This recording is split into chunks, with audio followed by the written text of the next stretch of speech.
Jen McCarroll. I'm the Music Outreach Officer for Music and Film in Motion, MFM. It's our Northern Ontario's Music Industry Association, which means we support the music industry in Northern Ontario in a number of ways, including educational initiatives such as this webinar series. So we'll get started by just doing a quick little intro of our guests today. I'll let them do it themselves. We can start with Melissa.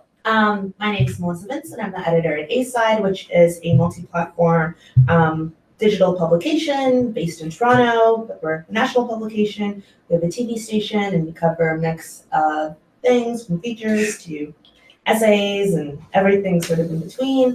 I also do some freelance writing on the side and contribute articles and have contributed articles to Pitchfork and the Fader and Billboard, the Globe and Mail, Exclaim, everywhere else in between. Yeah, and that's me.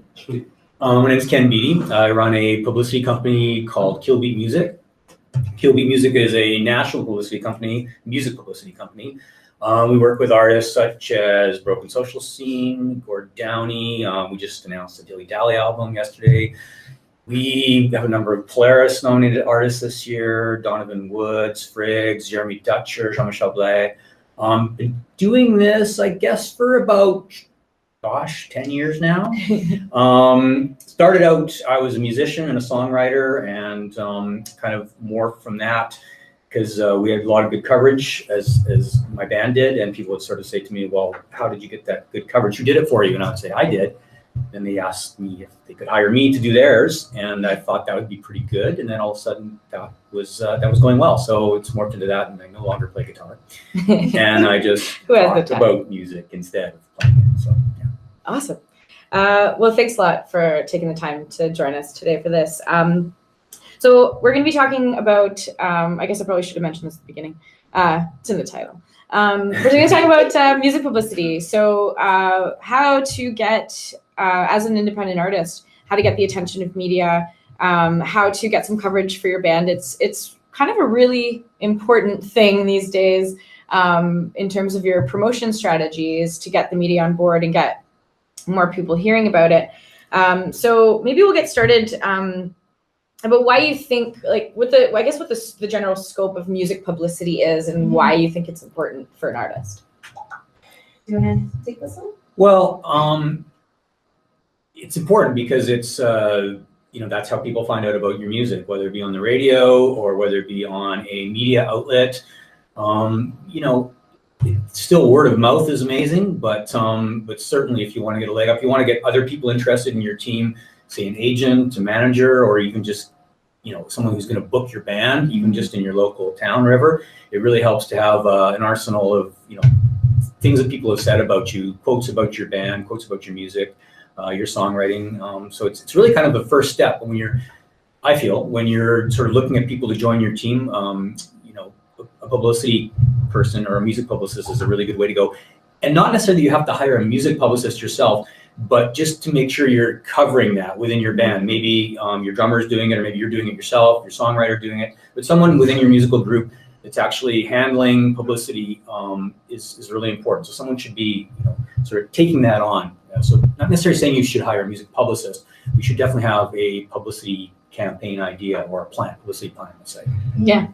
I think from the media perspective, I think it's just having that liaison between the artist and the media, and just being able to pull on all of those industry connections, which might be a tiny bit outside of your immediate grasp, but having somebody who's always sort of advocating on your behalf, and being that back and forth to bug the media agency to cover your stuff when you might not want to be the person front and center.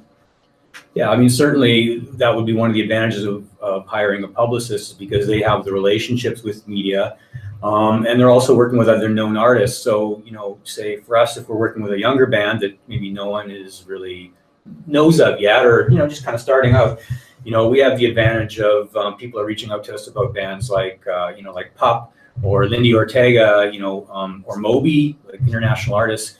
And so then we all already have that relationship with people that they're wanting to talk to us about other projects, so then we can start talking to them about a new project. So I guess that's, in a sense, what you're doing when you're hiring a publicist or a publicity company, is you know, you're sort of hiring the relationships as well that they have, right? So because these are people we talk to every day. I mean, something like CBC, we talk to CBC multiple times a day on various platforms about you know, projects that we're working on. So so they, and you know, with a publicity company, and you know, you're hiring someone like that, you know, it's they have a reputation as well. So you know, CBC as an example sort of knows what we do. They know they can get information readily available, really easily. They know that we only take on music that we love. So they, you know, even if they don't like the music that we're talking, they know that we're certainly passionate about it, and it's probably worth a listen or a consideration to at least, you know, take a listen to it or take a look at it and have it on the radar. Yeah, it's good. It's like a trusted endorsement. Yeah. To a certain extent. Yeah. So do you find that you're more apt to take pitches from people you know? I think that's probably a given. Yeah. Yeah, I think it's interesting, and I was going to bring this up a little bit later, but I think it can be really helpful for artists to figure out sort of who their champion is and sort of align really closely with them. So I've actually found a lot of success with freelancers potentially pitching artists maybe on behalf of a publicist or on behalf of a publicity agency or firm, and you know, having a relationship with the writer, I think for us is sort of like that second sort of level of validation, where we know that we have a writer that we trust their taste, and we believe in what they are passionate about, and we're willing to sort of support them there because we support them in other initiatives that they work on. Cool. I think, I feel like there's something that throughout all of these webinars that has been coming back over and over again. And it's just that genuine relationships go a long way, and just being an authentic person in whatever it is that you're pursuing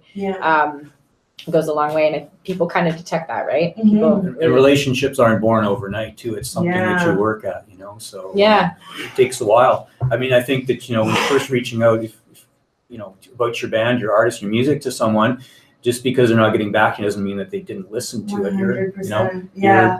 People don't have time to get back to every single pitch or every single piece of music that comes across their desk. But I mean, doesn't mean they don't like it. Doesn't mean they didn't listen to it.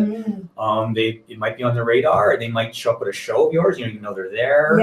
They might recommend it to someone else. They're, you know, at the Horseshoe, or they're at a coffee shop like a week later saying, "I've heard this really great thing that came in my inbox," and they're talking about you without you even realizing it. So, and that's the start of a relationship, I think, right? So, and then they're probably just watching you and seeing if you start playing shows and, you know, what else is going on with your project. So, And I think, like, touching on that relationship element, it's so, I think what that relationship looks like can manifest in a bunch of different ways. So it's not immediately like you meet somebody, you're like, "Hi, I have a band." They're like, "Perfect, I'm gonna do this entire media amplification on it." Does not work like that for sure. There we go, like relationship built. Like it's something as easy as maybe knowing somebody's going to be at a thing, like they're doing a talk or they're going to be somewhere, and you sort of like have your eye on that person subtly, but like in a friendly way, and you start building a relationship as organically as possible.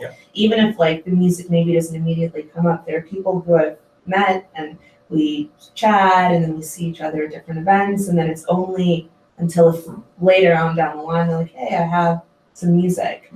What do you think is the best strategy to move forwards in terms of developing a partnership? And I was talking to Jen about this yesterday. I think that how you, as an artist, how you want to build your relationship is completely up to you. We live in this age where there's an unlimited amount of knowledge and resources, and everybody has a blog on the right way to be an artist and position yourself and propel yourself. But ultimately, it comes down to your personal approach, and you can sort of see that legitimacy pretty easily. Genuine.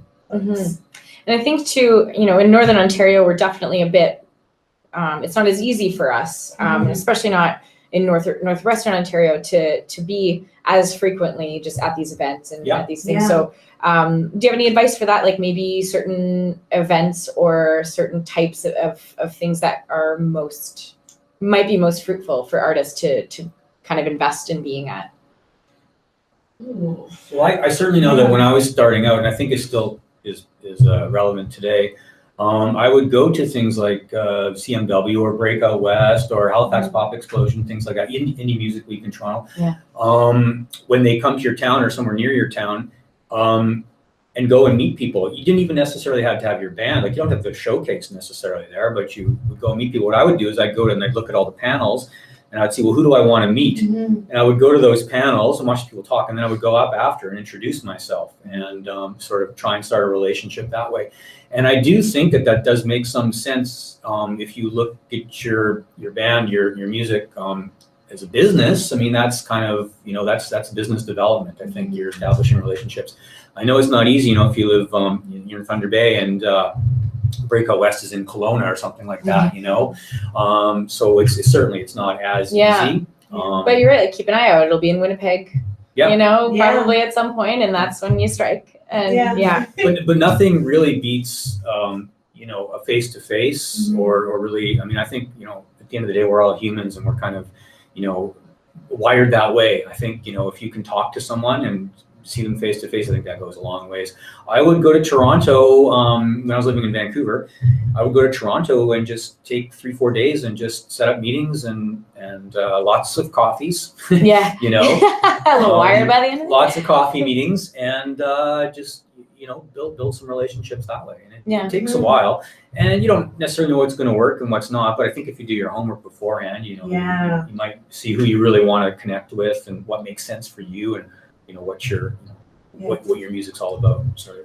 I love this idea of homework because I think that a lot of times can become the defining factor between somebody just being able to nudge the door open a little bit further and maybe somebody staying on the other side of things. And even if you can't do face-to-face things, which are fabulous and work almost every time that you're able to make that physical connection with somebody. Like, social media is a really good strategy, but I think it's also a place that requires a similar degree of thought. It's more than just like, I'm just going to follow a bunch of people and maybe one day they'll see something that'll do. Maybe they'll follow me back. Yeah. I think doing your research and maybe seeing, well, who are the people that I'm trying to target? Yeah. What are some of the things that they're talking about? What are things that, if you look at their social media pattern, what are they replying to?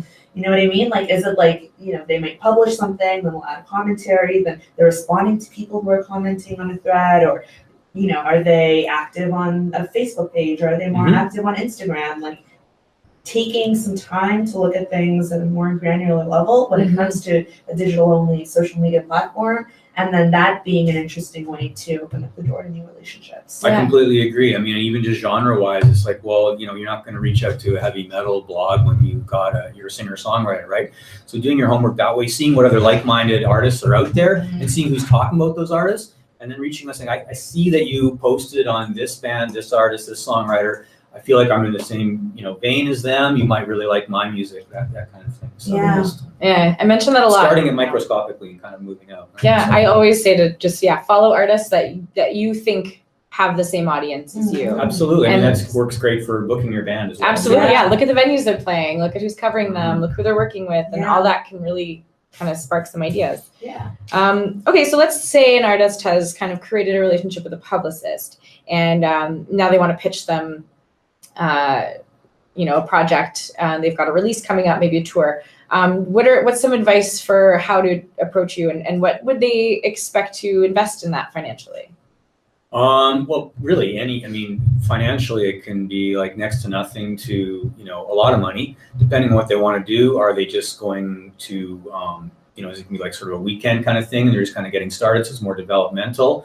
Or are they a full-time band and they're going to do, 3 national tours, over the course of a year, right? And they have numerous videos that they want to pitch and numerous songs and aspirations of radio, those kinds of things. That's kind of, so we do like a life of project proposal for that. But when you're just approaching a publicist, to sort of really take on your project, and I think any publicity company would be like this, you just have to really love their music, So when we're first listening to music, just going back to what we were just saying, I would listen to it and I go, oh, I know a writer that would really like this, or I know this person would really like that, or I think that'd be great for that show. So that carries a lot of weight. And I guess just making sure that the other thing to do is to reach out well ahead of time. You can't sort of call up a publicist or even, like someone like Melissa and just sort of say, hey, my album's coming out next month. Do you want to write about it? Tomorrow. Yeah, or tomorrow. Yeah. So or it already came out. Yeah. We get that. played our release show last week, and it's going really well. And I think it's time for a publicist. Well, time for a publicist was kind of before that, or again a publicity plan. If you don't plan on having your own. So that's actually my next question: is how far in advance should someone start thinking about a publicity plan? Even I think right away. I mean, I think you got to think about that right along with your artwork and your photos and just everything else that you're going to be doing, right? Shows and stuff like that. Like I think, and I don't think that there's never too early a time to approach, and not just a publicist, but say someone who might be an agent or label, or if you're pitching media yourself. I think as soon as you feel comfortable with the music you have recorded, that it's good enough to share with outside ears, then I think you start that relationship. And I think it's even when you're signed to a label, like when you deliver that label.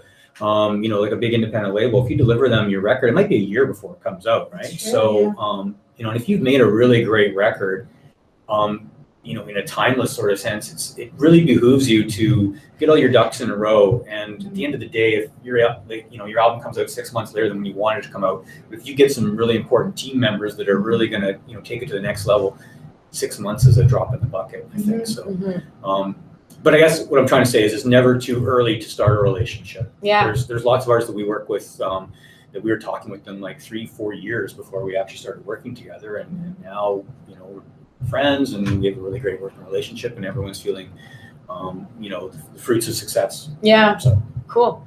I should mention too, if anyone out there has any questions at all, you can use that chat function off to the side there, and we'll kind of be gathering them. Just go ahead as they come to you. We'll be gathering them and addressing those in the last 10-15 minutes of the webinar.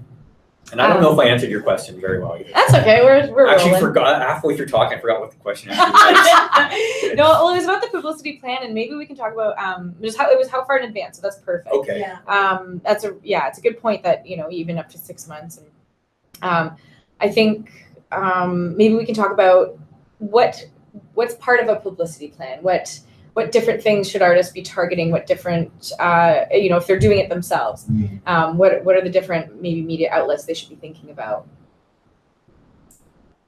I mean, I think a lot of it depends on exactly what you're trying to accomplish as an artist and sort of what your personal scope is. I guess step one of the plan is figuring out exactly what your objectives are. Because if you are creative enough and as artists, you are creative by nature, there's a lot of ways you can position your music that you might not immediately think of. I remember this is 5 or 6 years ago, but I remember when Perfect Pussy were sort of figuring out where they were in the musical landscape, and there was a lot of buzz around them.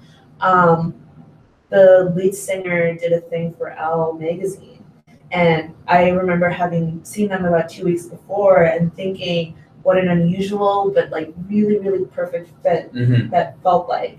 Because here you have a publication that focuses on women's lifestyle and fashion and makeup and a bunch of different other things, but people can be into style and still be into music, and that's just capitalizing on another audience that doesn't necessarily focus on just the music, and it's putting your stuff out there to other people. Yeah.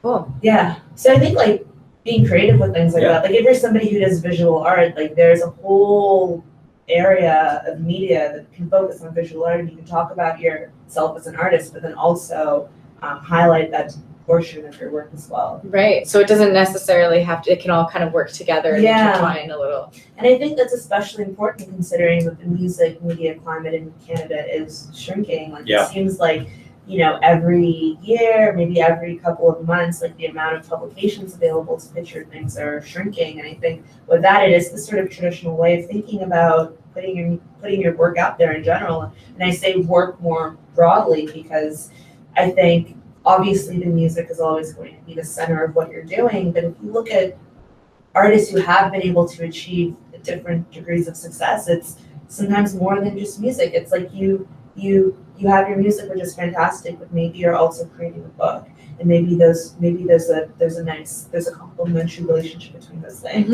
and you're able to speak about both of those and just access different audiences and access different media platforms. I think a lot of what you're saying too is what's your story, right? Exactly. You know, I mean, there's so much fantastic music out there. It's just, you know, you have to have more of a story. It's like fantastic band releases fantastic album. I mean, you know, what else is out there? And I mean, and that goes down to sort of your supporting materials as well. You know, your photos, like what are your photos going to be? Are they going to be headshots? Are they going to be in a back alley with graffiti? You know, on a train track. On a train track, yeah, against the sky. You know, that sort of stuff. And what's intriguing about you besides the fact that you wrote these songs? What are the songs about? Yeah. We always ask artists to do something called song notes. You know, to write 3 or 4 sentences about every song, what that means to you. And sometimes, you know, just that exercise in and of itself can lead you towards sort of a larger thread, what this album is about, what needs some self-discovery about what you write about as a songwriter as well. So having a story goes a really, really long way. That is like absolutely crucial. And I think when it comes to, you know, receiving sometimes 50 to 70 press releases a day, like that's on top of just like emails for just other things. Direct pitches, Like seeing a story really clearly and seeing an artist that's passionate about their story oftentimes becomes the defining factor between if we're going to cover something and if we're not. And I think that story is like this really beautiful and flexible opportunity for you to think like you know, you spend all this time and maybe money and effort putting together something beautiful. How are you contextualizing that to people who weren't a part of that process? They're only seeing things from this sort of final product, and how do you sort of bring them into all of this work and intention and time that went into and sometimes that, you know, that process is so long ago at that point that maybe it's fun to tap back into it too and kind of re-energize your passion for the project too. So when it comes to the story, and I know we chatted about this morning, if I may use the example, Dilly Dally that you mentioned, you know, they came out with their new record yesterday, or their new single, and announced the record, and announced the record. And so the story around that is amazing because it's about how they almost broke up, and it's true, we haven't, for fans of the band, like no one's heard anything for such a long time. And then all of a sudden, you know, not only is it like, hey, they're back, this is what the songs are about, this is what the article is about, so, you know, that was in the press release, this is what their video is about. And so everything they're doing kind of really revolves around that story, and that was a really great use of that of that story, and then just bringing it into the realm of publicity. So there's just an example for you, and please feel free to use anecdotes that you think would work really well for these kind of concepts too. So if you're doing your own publicity campaign, you've kind of put a plan together, you're like, okay, I know who I want to target with stuff, and you want to start reaching out, what do you have to have in your toolkit to reach out? Well, you have to have your photos, which we talked about before. I mean, and if you're going to be like sort of, you know, the technical end of it, you have to have them at 300 DPI, so they're printable. You need to have not just black and white photos, but also color photos. You need to have horizontal and vertical photos, so a good array of them. And you have to have, you know, you have to have your album cover, or maybe your single art if you're just putting up a song, you know, but some art that, you know, goes along with your song. Your track, some bio material, again, the story that we just talked about, what is that, having that, and what you have to do is have that all readily available and on a page on your website that people can just go to and get it right away. So you should be able to send an email or a press release or a pitch, direct pitch, and you should be able to give someone one link where they can go to and get all of that stuff. And you'd be surprised, sometimes you can send that, and if someone gets that and they like it, they might not even get back to you, but they'll click on that link and they find everything there and they cover you, and you don't even know that that's going to happen because you were so well prepared that you gave them everything that they might need all in one place. So those photos need to be downloadable, that album or single art needs to be downloadable. You have to have a link to your music there, you know, a streaming song, a link to where to buy the music. So, you know, even the media will cover that as well. It's like, and you can buy their album here. I mean, that's helpful, you know, as well. Even if it's a Bandcamp link, you know, or if you're on DSPs, you know, your Spotify page, you know, so your YouTube page for videos, make sure it's all shareable, so more people can talk about it. You know, all your social media handles, your Twitter, and your Instagrams, and anything else. Right? So really, just having that all in one place is beneficial. I mean, it's necessary. I would say Yeah. it's necessary. People are really busy. Media outlets, like, let's just say you get 70 press releases a day. How are you going to stand out from that? I mean, I know that when we first started, we were punching above our weight quite a bit at the early days because we were able to have all that material in one place. And I knew if people were scrambling at the last minute and they couldn't cover someone at the last minute, or an interview dropped or something like that, they would look at one of our press releases and know they could get everything all in one place, and we would get the pick of the week in View Weekly in Edmonton or something like that. And I didn't even know that was going to happen. I'd be looking at the paper on Thursday, I was like, oh wow, okay, pretty cool. Take credit for it. But that's the kind of thing that can happen if you're all of a sudden you're being covered. You send out a press release. Even right now, we send out a press release. We don't know who's going to pick it up or who's going to cover it. I'll check later in the day or a couple of days later and see what the pickup was like. And maybe there's a couple of places that we targeted, and then I'll reach back and say, hey, did you see that? Like, I think it's up your alley. Musically, and you get a chance to listen to it. But we're often surprised, like, who gets stuff up and who doesn't. So yeah.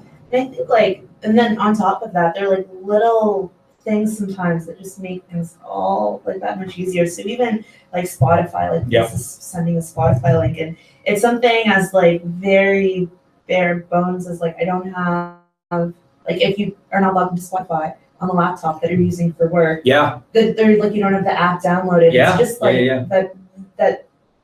that thing that makes the decision between somebody logging into Spotify or downloading the app and then listening to it that way, or maybe just having it available on Bandcamp or having it available on SoundCloud or YouTube or YouTube or someplace where you just know that it's going to be readily available. You're saying giving people as many options as possible to listen to your music. Yeah, because you have to kind of anticipate their habits a little bit. Mm-hmm. Yep. Okay. And everyone has different habits. Yeah. And then also something I was thinking about before, being conscientious that people will position how they read different things in different places. So maybe I'll do emails on my desktop, but I'll look at press releases on my phone while I'm waiting in line for something. Yeah. So maybe thinking about how things are optimized for mobile devices. Very good point. Because even just in terms of the traffic that we get on A-side, we can see the numbers. Most people just read our general website on their phone. Yeah. So that's something that we're consistently thinking about. If you have this little tiny device, how are you reading things? And most importantly, how are you listening to things? Mm-hmm. So kind of keeping that in mind in terms of how you're putting together your press materials, I think can be helpful. Which goes back to homework. Yeah. So as part of that, you have your photos, your links, everything there. In terms of a press release, how do you have any advice for someone who's just what's a press release? Well, is it a formal thing necessarily, or? Well, it doesn't have to be a formal thing. I mean, so you could go to our website, and all of our press releases are on our website. You could go to the top of killbeatmusic.com. One of the headings is press releases. Yeah. So that would be a great resource for people if you want to see a press release. We'll check that out, I think, in a few minutes. But I mean, that's just sort of our template and then how we do things. So we tell the story in a certain way, and people are used to getting our press release, so they always know this link's going to be here and this information's going to be here. So they get used to it. It's familiar, I think, and comfortable probably for people. That's why we kept the same format for a long time.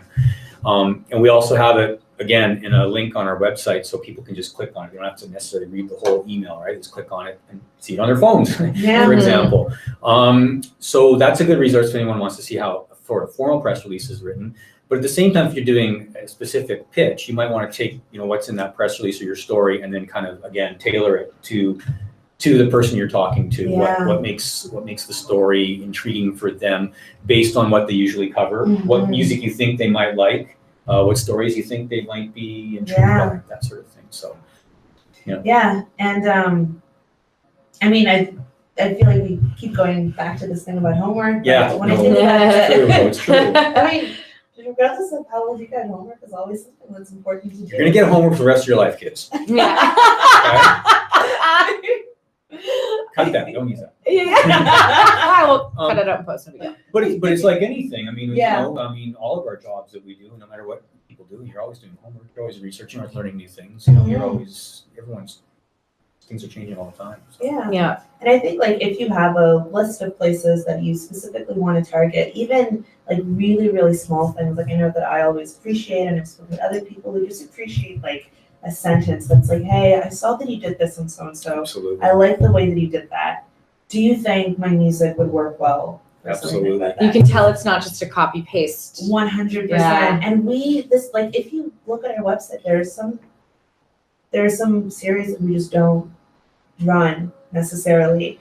And we'll still get press releases being like, hey, can you please do this? And it's like, but nothing else on site is that. So I'm not sure exactly what you're asking me to do. So I think, putting yourself in that sort of winning position where it shows that you're invested in the platform, that you want to work with, that you want to cover their music, and the relationship is a little bit more symbiotic, I think is just that much more of an incentive. Yeah.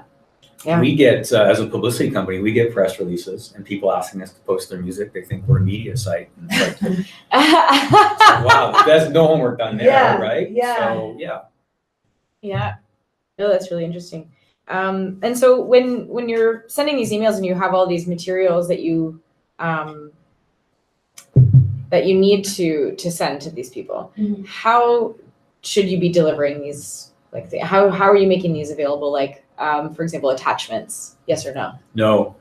Well, I mean, I think no, but me. Yeah, no. Like, oh my gosh, please never a Google a Word document. Yeah. Please do not ever do that. You heard it here first, folks. or No, an MP3 attached Or like to the an email. MP3 attachment. Oh my gosh, that makes my heart sink. I'm like, I know. this is It's depressing. so hard. You're making it so hard on yourself. Like, PDFs are lovely because you don't have to worry about things getting messed up. But I mean, also just like in an email that's sort of straightforward. I think being aware of how it's formatted. But I think tone is also something that's interesting to think about. Oh, And like, good point. how are you talking about yourself, and how are you ostensibly just talking to another person? Because you can, some things sometimes just read robotic, and it reads like I was there when somebody selected something and pressed copy and then pressed paste, because it feels that mechanic. But I think depending on where you're talking to, it's okay to adopt a different tone depending on what place that is. And Right. And I think it's self-promotion too. I think a lot of artists maybe struggle with being confident about talking about themselves. So, you have to find that middle ground a little bit, not being like, I'm the best thing you're ever going to hear. Exactly. Being like, this is groundbreaking, revolutionary music. You've never heard anything like this. And you're like, that's before. my job. And it's like, well, I've written another timeless song. and those types of things too, I think are important to consider. I think even something as simple as like, if you're just doing things yourself, like getting somebody to like read over what you're sending out, because Everyone can use an editor. Everybody can use an editor. We, as an editor, I appreciate so deeply working with editors to edit my work, and thinking about this relationship between the writers and me, and how there's always room to make things a little bit smoother than you might have initially put it together. And sometimes it takes having another set of eyes looking at how you might be talking about yourself, and having somebody who can be honest with their feedback. And maybe you should take out this adjective and maybe swap in something else. Or maybe this is a good place to put in an example, and like maybe this is a good place to put in a quote. And, especially when it comes to sometimes we need something quick to put up, and we're just sort of like looking at what's the easiest thing. It's nice when something is short and concise and clear, but and well written, so we can just pull quotes from that directly. But then also we can get a sense of your spirit, and that sort of comes through really, really well. So I think like in terms of putting together the email, or sort of making that first introduction to a media platform, that's something that to me it makes sense to spend quite some time on, and not spend time on it so it's this huge long essay, but like just making sure it's as tight as possible. Yeah. So make it very concise, get all the details in there. Cool. And then also like including all of those other things. And if you want the longer story, it's here kind of thing. So the introductory, and then Cool. So maybe like, website has a bit more information, but make that first thing quite Tight. Yeah. All right. So I guess, is there anything else that might motivate you as media to cover something besides, do you find your personal taste comes into it ever? No, I mean, like, on a very personal level, like, in certain ways, but I'm a fan of, like, metal and hardcore, and I work on a pop piece. All right. Yeah, but I also have, like, a very, very, like, wide, diverse range of Yeah, things, and I think originality is really nice to spot, In any genre. Right? in really any genre, especially when, you work with a team and everybody has a specialty in different areas, and, we try and make decisions on what we cover, as, like, horizontally as possible.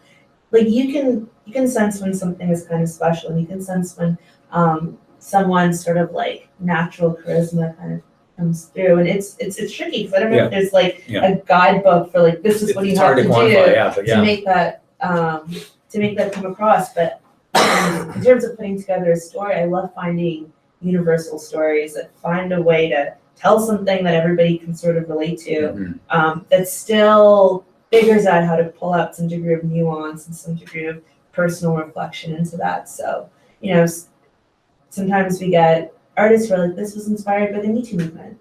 And I'm like, that's fabulous. I mean, I'm glad that you're doing that, but like, what else is going on? What's the personal? What is like what's the personal tie-in, and how are you articulating that? Or they're like, this is inspired by politics. And it's like, well, that's nice. But like, what politics, and like, how are you positioning your politics, and is that something that's coming through in your music, or are you going to say, well, this is something that I think about, but it's not in my music?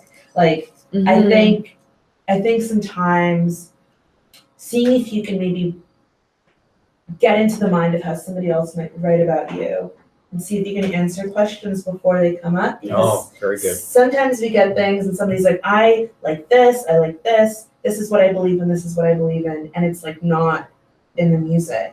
So that's just like a question, because it seems like there's some disconnect, and there's a potential for that to just feel disingenuous, whereas being open with that is really crucial. I think being vulnerable with like what is going on in your music, and maybe things that now, like, let's say if you recorded something 6 months ago and now it's 6 months later, and the political climate has changed, the social climate has changed, like being cognizant of that, and that, your music is in this cultural bubble that's consistently evolving, and, talking about that in a current and immediate way. Yeah, that's great.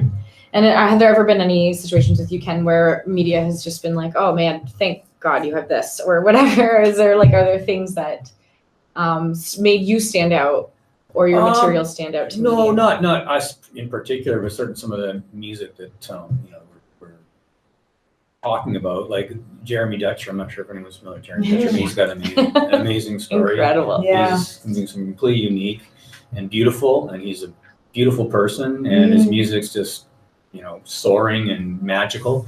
And I think it's connecting with people, because he's got a story, like an amazing story. Yeah. He's basically saving a lost language, so language that only like 100 people speak. Yeah. And so things like that, when you're able to have a relationship with an artist like that, and it's just you just get chills, and so I wouldn't say there's anything about us in particular, just some of the music. Some comes fully formed, like Jeremy's story, right? Yeah. So, Yeah. And I think like Jeremy is such an interesting example, because I think in terms of like the scope of what certain publications might cover, because there's so much going on, and that if you are talking about the new Riley Ray Jepsen album, like figuring out how to introduce your audience to the complexity of an artist that's as talented as Jeremy, having this really unbelievable story to tie it in, I think is this really great example of how important that story is, and how important that personal narrative is, and how a lot of times it can have less to do with actual genre, or thinking about what a publication covers, and sort of like forcing a publication to pay attention to something that they really should be talking about. Yeah, so it kind of works alongside the music sometimes. Yeah. And sometimes it's story first, like in Jeremy's story. I mean, who would necessarily be drawn to listen to his music? It's like operatic and it's like classical tenor. I mean, it's beautiful, right? So that's not something you hear normally. It's not something. It's not even. I don't even know if it's a genre. Yeah. Jean-Michel Blais is another example too. I mean, he plays this minimalist piano music, and it's his second record now. And it was longlisted for Polaris, and it's just the fact that people are now listening to this, and it's amazing. It's like not something you would normally listen to. And I that was one when we first introduced Jean-Michel's first record. People were saying this is so refreshing and beautiful. Like listening to this in the morning, and I'm just feeling, it's amazing. There's a singer, Jonas Bonetta from Evening Hymns. I'm not sure if you know that band. And he just put out an ambient album, his first ambient album. A lot of it is found sounds from Fogo Island in Newfoundland. And I was listening to it. First time I listened to it was Saturday morning. I was having coffee. It was early. It was like 7 in the morning or something. It was just so beautiful. And this email said, "This is gorgeous." And can we find an audience for it? I mean, there's a story there, right? With Fogo Island and Found Sound, and he's going to be doing another album soon with Found Sound somewhere in California. And so he's going to continue this path.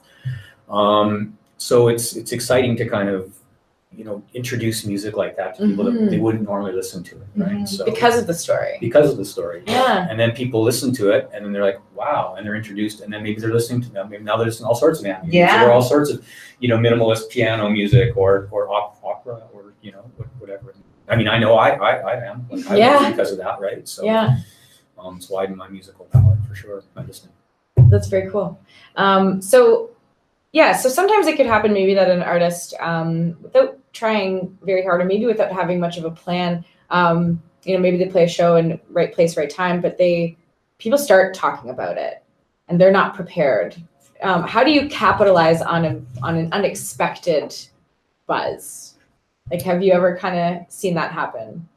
Yeah, when people aren't quite ready for prime time, that's happened. It can be scary. You can stumble, and sometimes you can and sometimes that can be endearing a little bit to a degree. You hopefully learn from that and move forward, but sometimes, because you can't really say no to media opportunities, right? I mean, you can, but you don't know when that's going to come around again. You don't want to be seen as standoffish, maybe, ungrateful, or too hip, or just like too cool for school or whatever, that kind of thing, right? So it's can be a hard position for an artist to be in, that's for sure. I mean, you can kind of pick and choose maybe who you're going to talk to, and sort of examine your comfort level. There's things like media training and those kinds of things that people can do, right? I think I'll go back to your example. It's like, have an editor not just for your written, but for your your interview skills and stuff like that. You do mock interviews and those kinds of things. Think what you're going to be asked.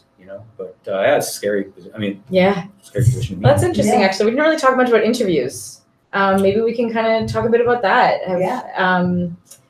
So as an artist, I mean, that's really nerve-wracking, I think, going into an interview. What's your experience with it? It's hard, and it's like you can see it, right? Like, especially if you interview people on a very, very regular basis. I mean, it's immediately obvious when somebody's had media training, but I mean, that can also work to your detriment as well, because especially if it's an artist who's received quite a bit of coverage, or they've been kind of running the media circuit, you can see, you're like, oh, this is the answer to this question. Like, and now they're controlling the message a bit, stuff like that, right? Exactly, and it's very, like a politician almost. Yeah, and it's like you're trying to get at something nuanced, and it's like they're hesitant to kind of get off message. So I think being nervous is always going to be a part of things. I always get nervous whenever I do interviews. Like, as an interviewer. As an interviewer, I'm like, oh, I hope they like me. I'm like, I hope they're like I hope they feel like chatting. I hope they want to talk. I hope I can get what I need for the story. So I think being as transparent and as comfortable as possible goes a really, really long way. Because especially, I mean, the interview is only one portion, depending on what the outlet is and what their style is. The writer might write it up, or it might go on as a Q&A.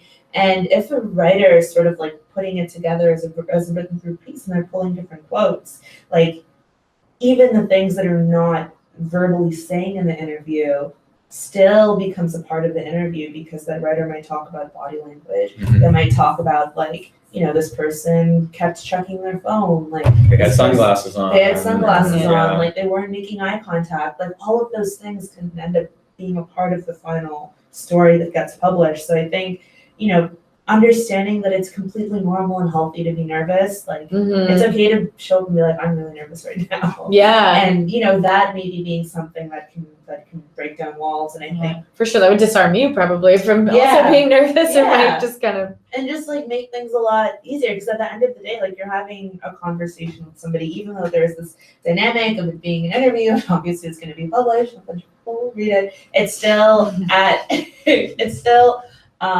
at its core a conversation that you're having with somebody. And I think additionally understanding that, like, you know, you have your portion of the conversation that's on record, and then you have like the bookend of that. Mhm. So if you go in and you're just casually talking with somebody, and you know, in more instances than not, I've like turned off the recorder, like we've turned off the camera, and we're not shooting anymore. Like this is all off the record, and that's when you start to get to know somebody. Yeah. Like that's when The guards let down. that's when the guard's down, and you actually start having a conversation with somebody. And I think even if none of the things that you talk about make it into the interview, it's still really helpful in showing, like introducing yourself to somebody fully, or introducing yourself to the interviewer pretty fully. We definitely influenced your final piece, right? Yeah. It was like, wow, I ended up talking to this person for 2 hours after the interview, and like, Yeah. you know, none of that made its way into the final article, but there's still like other places, like other ways that I can write about that. I can write about somebody's, you know, how somebody might be politically informed without using quotes. Like, you know, this is somebody who's passionate. This is somebody who is enthusiastic about what they're doing. This is somebody who loves deeply, and this is somebody who is trying to bring their community up with them. Mm-hmm. Oh, that's great. Yeah, Ken, do you have anything to say about interviews in particular? You know, it's just like anything else. It takes time. It's like learning to play guitar, learning to play the piano or something. Some people are more natural at it than others. I think a lot of it has to do with the interviewer, like, you know, how comfortable they can make you and that kind of thing. I think if you're preparing yourself for an interview, you need to just know what they're going to ask you. You know, we've had some artists to say, please tell them to stay away from this. I mean, that's really hard to do, right? So that's part of your story. So you kind of have to be prepared to talk about that. Yeah. And I guess a little bit it goes into about the politics is like controlling the message and stuff like that, trying to kind of divert it back to what you do want to say, what you do want to say about your music, your song, your project. You know, and sometimes a question can come out of the blue and you didn't have no idea the interviewer knew about that, and you're completely taken aback, and that's just Like Nardwuar style. Nardwuar style, sure. Yeah. I mean, if you're getting, you know, Nardwuar's interview, you need to know you go in. Yeah, expecting it all. Go in like this, right? Yeah. It takes time, you know. Yeah. Some people are like, well, they would prefer Q&As over email and stuff like that, because then they can kind of think about what they're going to say and be very succinct and stuff like that. I mean, it's a little colder, obviously, right? Yeah. And there's some outlets that won't just simply do it. Yeah. Maybe we can, before we get into Q&As, maybe some cautionary tales, some do's and don'ts, some success stories, times where you just thought, oh, you know, I would have never thought to impart this on anyone, but this really worked. Or One thing I do definitely want to say is that you can only get so far if you don't tour. You know? If you're not going to get out there and make those fans, those personal fans, and be in front of them, and you know, and hit the highway, and you're only going to get so far. That's like, we as a publicity company won't even take on a project unless there's going to be, you know, a certain amount of touring. And even then we're talking about it after. It's like, you know, when's the next tour going to be?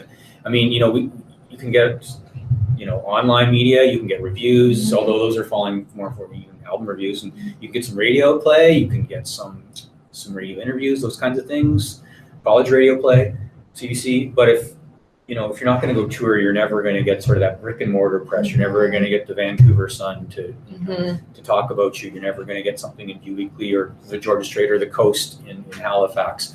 unless you go to those towns. You have to, it's called tour media. It's another big thing of what we do. I mean, it's like it's the whole phase of a project that we put together would be the tour media phase. So you got to hit the road. And I mean, even now, especially now, you can have your album, your songs listened to on Spotify. People can order your album off Bandcamp, that sort of stuff. But, record stores are fewer and farther between. So when you're going on tour, you're actually bringing your own record store with you to every town, and you're selling vinyl or, often, and you're connecting with people that way. And you're talking to them after the show. You're standing at the merch table after the show, and you're meeting people. And again, like we said this earlier, it's like nothing beats just having that one-on-one connection. I see artists like Dan Mangan and Donovan Woods. They have, they every night after their show, they go and they stand behind the merch table and they talk to people, and it's huge. It's huge. I mean, people are there because they love your music, and you get to talk to them, and you get your album signed and stuff like that. And it's there's nothing can beat it. Nothing can replace that. So that's I wanted to mention. I made a note earlier today to make sure to talk about touring. Cool. So touring is really important. Yeah, that's a fair point. That's a do. Yeah, there you go.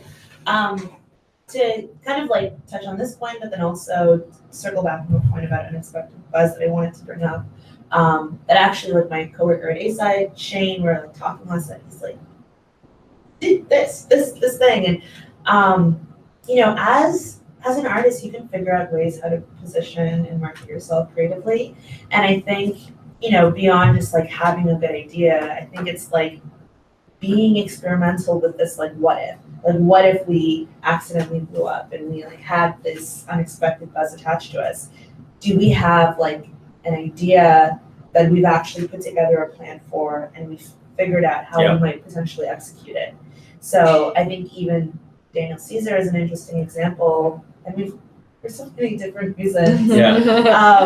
But something like the pop-up store that he did around the release of Freudian, like that was just this like whole other way of thinking about music, of thinking about how the audience would engage with your music. And in a lot of ways, like it completely comes from the spirit of like standing behind the merch table and like talking with people and like being a physical presence there.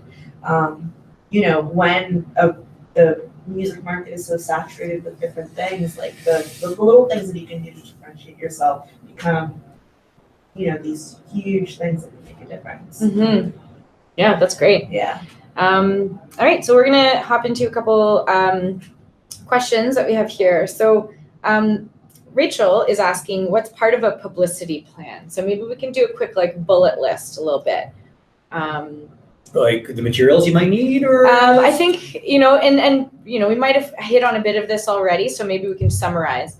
When you're 6 months out from your release and you're starting to think, okay, what do I want? I guess it is like your story. What's your angle? Yeah, so your bio, you need to gather your bio. You need to get your photos done. Your photos, we talked about that, the black and white, vertical and horizontal. Your music has to be readily available. You need to get your website up to date. You need to get your Spotify profile going. You need to get your YouTube channel. Your Bandcamp, all your socials in order, Twitter, Instagram. You can't do that, maybe every single social, but maybe find one or two that you do really, really well and concentrate on those. And then you also set a release date. I mean, a lot of people are just releasing, it seems like they're releasing just a song here and there, and it seems to be just a barrage of songs, but I think there's always an end sort of point. So what we will do is we'll have like, what's the release date of the record, the album? And it's like September 13th. And so then what we do is we work back from that date. We kind of do a work back schedule. It's like, well, if that's the release date, then we want to have our tour booked by this time. We want to have our first song out by this time. We want to have our video done by this time. Videos are a big part of a publicity plan too. We didn't talk about videos, but that is huge. You have to have a video for at least 2 or 3 songs on your record, if you can do every song even. And you don't have to spend a lot of money on a video either. It's just a fantastic creative idea trumps dollars. We actually did a webinar time, on a music video every time. last week. So okay, so I won't dive too much into that, but it's really we'll it's really link to important. Just because everyone's doing a music video now, so if you're not, it's just you're not even keeping up just to the standard, not let alone sort of separating. It's just a really engaging way for people to experience your music. So then we just work backwards on a timeline and just figure out when are we going to do that first announce? When are we going to sort of share the music the first time. And even before we share the music for the first time, often we'll be reaching out to some people ahead of time saying, hey, we're going to be announcing this in a couple of weeks. I thought you might want to hear a sneak peek or listen to it, or is this not something you think you can support? You know, those kinds of things. I'm not sure if I'm answering your question. Yeah, no, I think that's good. I think it's a pretty big answer. So yeah. So Rachel's also asking, and this is something I've had a lot of conversations with artists about, is there an ideal time of year for a release date? I would say, well, definitely not in November or December. I would was say. just about to say that, yeah. Okay. Other than that, I think it's fine. We try and stay away from July quite a bit, unless it's a highly anticipated record or a band or an artist that already has a big following, that their fan base is going to tap into it. We find that a lot of people are away. We get a lot of out of office messages this week, especially. It's like Canada Day coming up. I would say next to Christmas, like the week before and after Canada Day long weekend is really pretty dead zone sort of. And also a lot of people are focused on all the summer festivals. There's a summer festival circuit, which really starts down late May almost, right? Yeah. So, and goes really to the end of September. Yeah.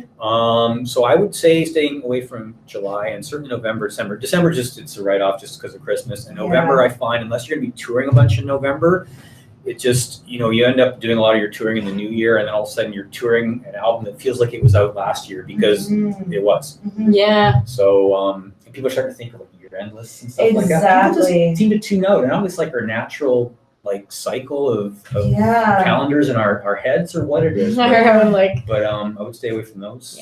Yeah. Other than that, I don't think there's a bad time. I think if you're a developing band, you might want to stay away from sort of you know, like some of the big, like September and October, there's usually lots of big fall releases. So if you think you're going to tour in September and you're ready to kind of do your thing in the fall, I would suggest putting out your album maybe in early or mid-August to kind of try and get a step ahead, which means you're starting to announce it kind of late June, you know, that sort of thing. So cool. Yeah, those are great tips. I like how you started with like, oh, I don't know. You're like, wait, not this day, not this month, not this month, not this month. Actually, I do know. This month. No, that's great. That's a really great answer. And then finally, maybe we could talk a bit more. SR Hiltz is asking, can we talk more about what's involved in a tour media phase? So how it's different. We talked a lot about a release kind of strategy, but well, tour media phase is sort of just it's regional. So you're looking at, so you know, you've got a national sort of look. You know, so you meet your national CBC programs. You talk to someone like Melissa, maybe, you know, depending on where you're at, you know, can you talk to the Globe and Mail? You know, Exclaim is a great resource, even just for posting news stories and stuff like that. But so tour media would be once you're ready to go on tour. Ideally, you'd be announcing your tour along with your lead up. Like say your album's out September 13th. You're probably hopefully announcing your tour by sort of June, kind of July. So then you kind of just work from the sort of the larger, you know, picture to sort of the smaller picture. And then you start putting out sort of regional press releases, not national press releases, but regional press releases. You know, band X comes to Regina on, you know, October 3rd. And then you start looking at your Regina media and sort of seeing what, you know, who there might be interested in playing the music ahead of time, who there might be interested in a preview. We get lots of times we get somebody's like, oh yeah, then we'd love to talk to the band when they're in town. So well, that's great, but we're trying to get some bums and seats and some bodies in the door, right? So previews, you know, that sort of thing. And it's also trying to gather some momentum from what may have happened on your earlier part of your campaign, a couple of great quotes. And then you take that story and you're constantly building a story. So you're taking that building story to a regional level. Well, here's why you might want to write about the band before they appear, you know, in Saskatoon at the Broadway Theatre, because they've had this success, and you know, they're coming to your town.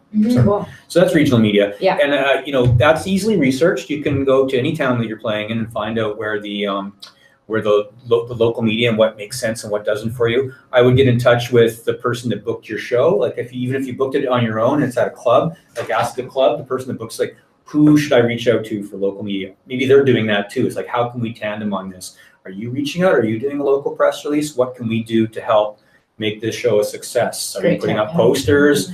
Are there any particular radio shows that we should talk to? Like, even if it's a college radio show or station, but a particular radio show that does sort of, you know, if you're a hip hop band, like the hip hop show, or if you're a songwriter, like the Roots show, like those kinds of things. Who can we tap into we can try and gain some excitement about coming to that particular town. So use all those resources. That's great. Yeah, before we wrap up, I do want to touch really quickly on gathering media list, because that's one of the most important things of the plan, I guess. If you're, these are the kinds of things. That's another thing I would say that you're paying for is a up-to-date media list, because that stuff changes constantly. It does. Like something like CBC, it's constantly changing. Yeah. Or media buyouts. All the email addresses are changing. So really quick, maybe a few seconds each. What do you say is the best way to who are you looking for when you're putting together your media list? How do you find those people's contact information? Well, I think if you sort of want to take the reins and put together your own list, to be honest, a place like Twitter is a really fabulous place to collect up-to-date emails. And I think, rather than going straight to an rather than going straight to a website and finding info at contact which depending on the place, might never get read or might get read sparingly. You can go straight to somebody's Twitter bio or straight to their social media platform if they're an editor and see the email that they're probably going to be checking most regularly, because that's the one that they have up front. So I think that can be a good strategy of updating your list if you have an existing one. And know their name and stuff too. Yeah. And again, do your homework, know their name, find out what they're So you're looking into. for the music editor or the arts and culture editor, especially if it's your local. Or even you're reading, say the Georgia Strait or whatever, and you're looking at various writers. Well, this one writer's always writing about indie rock, and you're an indie rock band. So, well, that's reach out to the editor, but also reach out to that writer as well. Yeah, great. And some of them are freelancers, and I think with research you can pretty much find people's contacts. Yeah, totally. I have a little tip for that too. I usually will find if it's a publication and what their website is and what the email tail is. I try a bunch of different. So in quotation marks on Google, I try different versions of their name. So I'll search, let's say I'll be M. Vincent at Fluent Media, or if that doesn't bring something up, Vincent got Melissa. Yeah, exactly, or just Melissa or M. Vin. I don't know. I've done that. It I've works done that as recently really as a couple well. weeks ago. I use it all the time. Yeah. All right, cool. Well, thanks again so much, and thanks everyone for tuning in.